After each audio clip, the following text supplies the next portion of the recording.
Her expression quickly changed from the guilty one she wore moments ago to one filled with anticipation as she turned to face me. I, too, couldn't wait any longer for the rare treat that was about to happen. I'm Steve.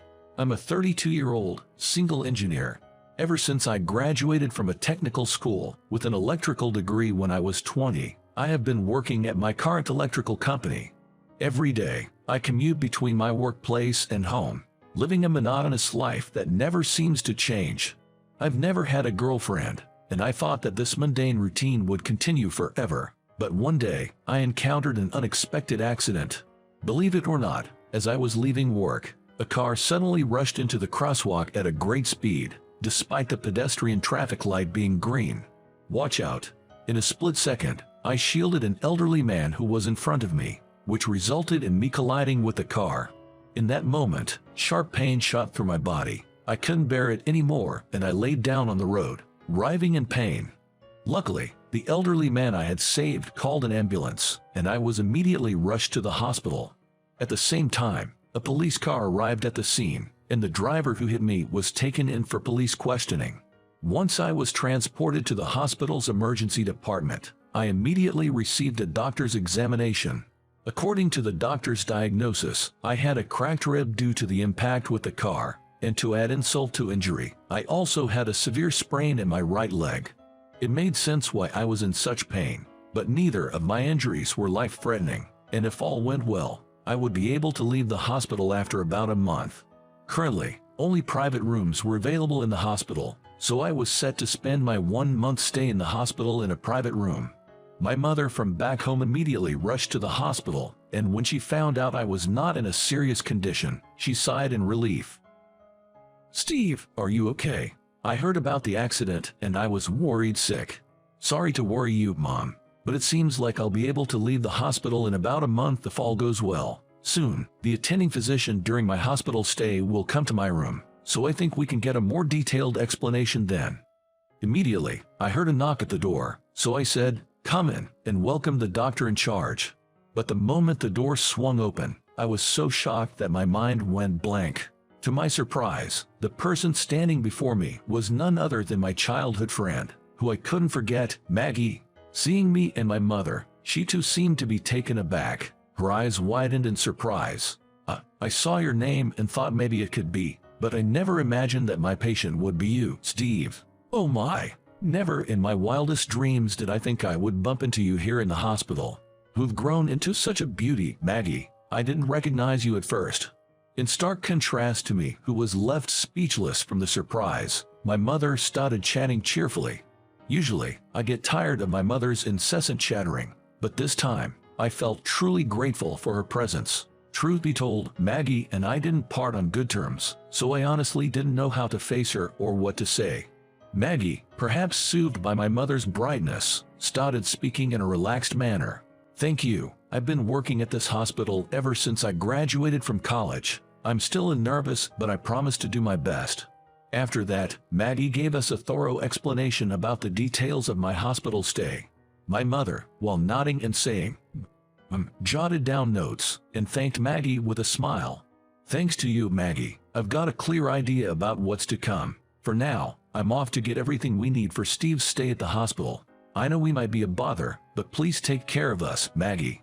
With those words, my mother left the room, light on her feet. As my mother left, Maggie wore a nostalgic expression, as if reminiscing about the past. "Your mother, she hasn't changed a bit, still as youthful as ever. I'm glad to see she's well." While responding to Maggie's words, I couldn't take my eyes off her. She had grown into a stunning woman, with her jet black wavy hair grown out to her shoulders, clad in her white lab coat, and wearing silver-rimmed glasses. Maggie exuded an intellectual aura. Back in our childhood, the lively and vivacious Maggie, now all grown up into a mature woman, made my heart flutter unexpectedly. Striving to conceal my racing heart, I managed to maintain a calm demeanor as I speak. "Thanks, but it's good to see that you're well, Maggie. When we were in middle school, you moved away all of a sudden. It was quite a shock to me and my family." "That's right." Without any notice, Maggie, who lived in our neighborhood during middle school, suddenly moved away. Being a childhood friend since our early years, her sudden moving left me deeply upset. In fact, She was my first love. Then, Maggie furrowed her eyebrows and revealed a surprising truth. I'm sorry for surprising you back then. Actually, my mother ran off suddenly with a man who wasn't my father. I suppose your mother, Susan, might be aware of this. To avoid any further spread of rumors, my father and I decided it was best to move to his hometown. I've always regretted that I couldn't say a proper goodbye to you and your brother, Peter. I see, that must have been tough. I sympathize with Maggie's turbulent past, while feeling a twinge of pain at the mention of my brother's name. An inevitable past shared by the two of us resurfaces, but it's something we can't discuss here. Regardless of the circumstances, we have been able to reunite, and I didn't want to ruin the positive atmosphere. Maggie seemed to feel the same, flashing a bright and cheerful smile in the next moment. But now, I've fulfilled my dream of becoming a doctor, and I'm enjoying every day of it. I'm still nervous, but I hope I can help you recover, Steve. That's right. I had always loved this radiant part of her. As I was reminded of this, I nodded and responded, thank you. And so, after reuniting with Maggie after 17 years, my stay in the hospital began. By the way, there's a certain backstory to the awkward past between Maggie and me. I have an older brother, Peter, who is 2 years my senior. Peter is an elite graduate from a top university and currently works for a multinational corporation, often traveling overseas. Given our close ages, Maggie, Peter, and I used to play together a lot when we were kids. As I advanced to middle school and entered puberty, I began to realize that I had feelings for Maggie. Hey, Peter, and you too, Steve. I baked a cake with my aunt. Would you like to have some?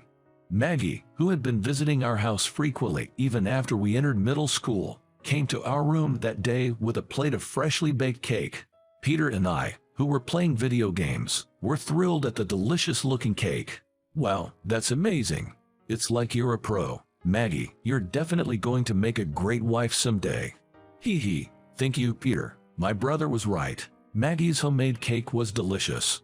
But I remember clearly, even now, while I was poking at the cake with my fork, watching the two of them with mixed feelings. You see, ever since we started middle school, the relationship between my brother Peter and Maggie had grown closer than ever before. Maggie often said she wanted Peter to help her study, and they frequently went to the library together. Honestly, I had a feeling that the whole studying thing was just an excuse for Maggie to spend time with Peter. It may be weird for me to say this as his little brother, but Peter was quite the heartthrob, a far cry from an average-looking guy like me. On top of that, my brother, Peter, was excelling in both academics and sports, always being the center of attention for the girls. I thought I was good at studying too, but all things considered, there was not a single aspect where I could beat Peter. Feeling proud of my brother, while simultaneously harboring an inferiority complex towards him, in a way, should make sense. Perhaps even Maggie has feelings for Peter. This suspicion crept into my mind, and one day, I boldly broached the topic with my brother. Peter, you seem to be going to the library with Maggie quite often recently. What do you guys talk about? Peter thought for a moment before answering. Well, Maggie seems to have a crush on someone, and I'm just giving her some advice. Of course, I'm also helping her with her studies. Upon hearing those words, I was shocked. Regardless of whether the person she likes is Peter or not, it's clear that Maggie does have feelings for someone. Despite her never acting like having feelings for someone in front of me, the fact that she relies on my brother for advice may imply that, to her, I don't matter. Just as girls flock to me only to get closer to Steve, I guess to Maggie, I'm nothing more than an added bonus. We've been hanging out since childhood, but perhaps it's time for me to stop having unrealistic expectations and involvement with her. From that day on, even when Maggie visited our house, I made it a point to avoid her thoroughly. My change in attitude was probably too overt. Both Maggie and Peter seemed to sense the strange shift in me, but it's harder to stay close to her knowing that my feelings for her will never be reciprocated. I started to just stay in my room more, saying, I want to focus on my studies. Back then, the only outlet I had was trying to get good grades in tests. However, no matter how hard I tried, I couldn't surpass Peter. Thinking about that made me feel even more empty. In retrospect, I think my mindset was too extreme, and I really regretted continuing to avoid Maggie until we had to part ways abruptly. Being a family with Peter, We were naturally able to return to our previous close relationship, but honestly, I felt that Maggie had every right to dislike me. But she was so warm and welcoming towards me, even after I had abruptly distanced myself. Once again, I felt grateful for Maggie's magnanimity, and I decided to cherish our relationship. Although it was just a month-long hospital stay, I firmly vowed to spend it peacefully and without incident. Thanks to Maggie's appropriate treatments, my recovery after the hospitalization went smoothly. I was full of anxiety at the time of the accident, but at this rate, I should be able to return to work without any problems. My mother, who visited me in the hospital, expressed deep gratitude for Maggie's dedicated work. I didn't know what to do because my family member had never been hospitalized before. But Maggie, you really saved us. Oh, I have a present for you. With that, my mom handed Maggie a handmade bead hair tie with a smile. My mom is a handmade crafts artist and has often given her works as gifts. Every time Maggie receives them, she politely says, "Thank you," which seemed to motivate my mom even more. Believe it or not, my mom even brought a cake that day. "Mom, this isn't okay. You can't bring homemade food into the hospital." But my mom, as always, was unfazed. "But just a little bit is fine, right? During a break, why don't you and Maggie have a piece?" Maggie looked a bit troubled but accepted the cake, saying, "Well, since you've gone through the trouble, just this once." After my mom left, I apologized to Maggie several times. "Maggie, I'm really sorry. Whether it's the cake or the accessories, it seems like she's making you feel uncomfortable. You don't have to worry about my mom. If it's a hassle, please decline. It's okay." But Maggie, with a wide grin, shook her head. "No, it's not a hassle at all. In fact, I really appreciate your mom's kindness. See, my mom never really cared about our home, so I never got to experience things like making sweets together. But your mom, she's taking care of me as if I were her own daughter for a long time, right? She's the reason why I was able to stay out of trouble during my rebellious phase. I'm really happy to receive these lovely gifts." Maggie's words resonated strongly with me. Maggie had experienced the painful past of being betrayed by her mother, but if my mom could provide even a little support, I couldn't be more grateful. My mom might seem carefree, but she's genuinely worried about Maggie. I now realize how kind my mom really is. However, it might not look good if we keep eating cake in the hospital. With that, Maggie looked around and closed the curtain around the bed. "Now, with the curtains closed, we should be fine. Shall we dig into the cake?" With that, Maggie, who had been looking a bit guilty earlier, turned towards me with an expression full of anticipation. Facing the rare treat, I couldn't wait any longer. Wow, this is amazing. The fact that I hadn't tasted my mom's cake in a while made it taste even more delicious. Perhaps having Maggie around also enhanced the taste in a way. It truly is so delicious. It's as good as back then. I never imagined that after such a heartbreaking parting, I never expected eating cake with Maggie.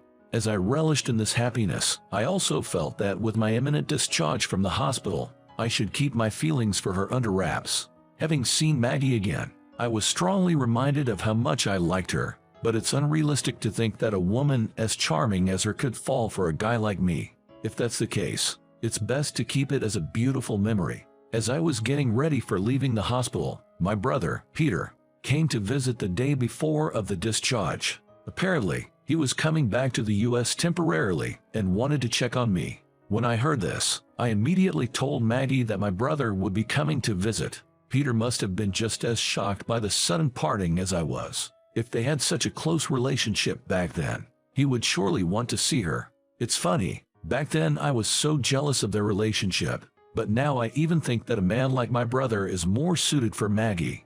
After all these years, I guess I've grown up too. Because I love her, I now believe that her happiness is the most important thing.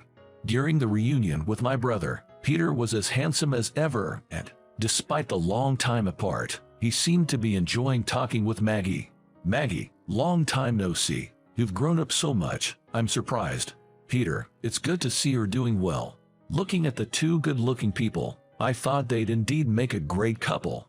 At this point, it's embarrassing to recall how I harbored feelings of animosity towards my brother. But then, he said something unexpected. Remember, before Maggie moved, there was a period where you and Maggie drifted apart, right? At that time, I was really worried about what to do. You wouldn't talk to me and Maggie was panicking. Maggie and I had never touched on the subject before, so I never expected my brother to bring it up so casually. While Maggie and I were taken aback by his comment, my brother suddenly stood up. "That's right. I have something to do after this. See you tomorrow, Steve. I'll come to pick you up with Mom." Leaving us in an awkward atmosphere, my brother fled the hospital room. Tomorrow is the day I'm being discharged.